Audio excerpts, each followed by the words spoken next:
Marie Curie. On July 4, 1934, 66-year-old Marie Curie died in a sanatorium in Passy, France. Curie was the pioneer of radioactivity research and the first woman to win a Nobel Prize. She discovered the elements polonium and radium, revolutionizing physics and chemistry. Throughout her career, Curie had carried test tubes of radioactive isotopes in her lab coat pockets. She was fascinated by their faint blue-green glow in the darkness. She had no idea the materials she handled daily were slowly destroying her body from the inside. Curie died of aplastic anemia, a condition where bone marrow fails to produce blood cells. Decades of radiation exposure had caused the fatal illness. Her hands were scarred and burned from handling radioactive materials without protection.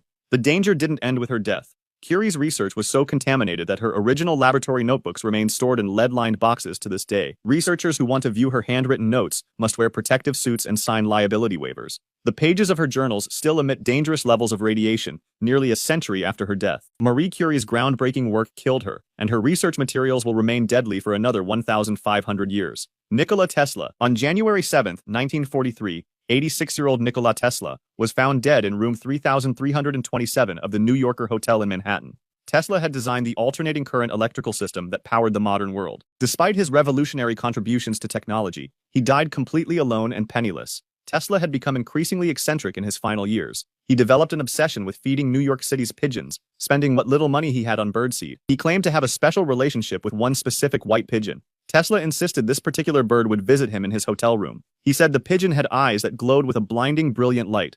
Tesla claimed he loved the bird as a man loves a woman. When the white pigeon died, Tesla said he knew his life's work was finished. He became deeply depressed and rarely left his room. He died alone shortly after, surrounded by scattered blueprints and engineering diagrams. The man who lit up the world died in darkness and poverty. Tesla's body wasn't discovered for 2 days. His revolutionary inventions had made others wealthy, but he died owing the hotel thousands of dollars in unpaid rent.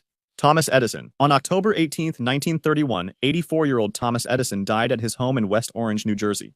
Edison had invented the practical incandescent light bulb, the phonograph, and the motion picture camera. He held over 1,000 patents and was one of history's most prolific inventors. Edison died from complications of diabetes, slipping away peacefully in his sleep. His close friend, industrialist Henry Ford, was obsessed with capturing Edison's genius. Ford convinced Edison's son Charles to perform an unusual ritual at his father's deathbed. As Edison took his final breath, Charles held an empty glass test tube near his father's mouth. The moment Edison exhaled his last breath, Charles quickly sealed the tube with a cork. Ford believed he had captured Edison's essence or soul in the glass container. Ford kept the sealed test tube for the rest of his life. He displayed it in his museum as a treasured relic. The test tube allegedly containing Edison's final breath remains on display at the Henry Ford Museum in Dearborn, Michigan. Whether the tube truly contains Edison's last breath is impossible to verify, but the bizarre memorial reflects the reverence Edison's contemporaries felt for his inventive mind.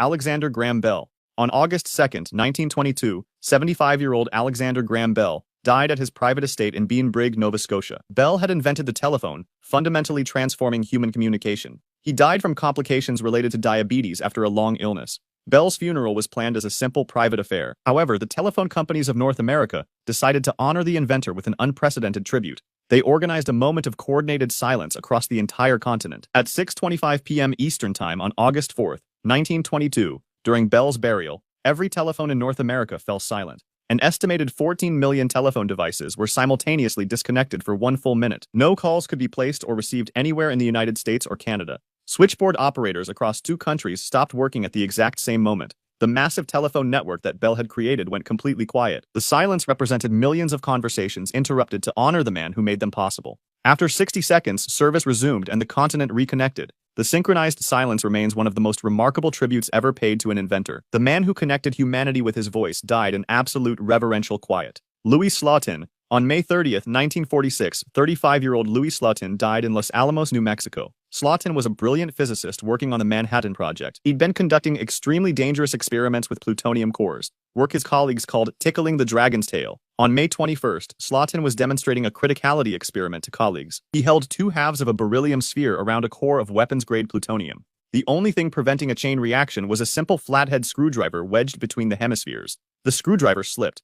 The 2 halves of the sphere closed around the plutonium core. A blinding flash of blue light filled the laboratory as the plutonium went briefly critical. Slotin instantly understood he'd absorbed a lethal dose of radiation. He quickly knocked the top half of the sphere away, stopping the reaction and likely saving his colleagues' lives. But the damage to Slotin's body was catastrophic and irreversible. Over the next 9 days, Slotin suffered absolute agony. His hands swelled grotesquely and turned black. His internal organs failed one by one as radiation destroyed his cells. Louis Slotin died in excruciating pain from acute radiation poisoning, killed by a screwdriver that slipped less than an inch.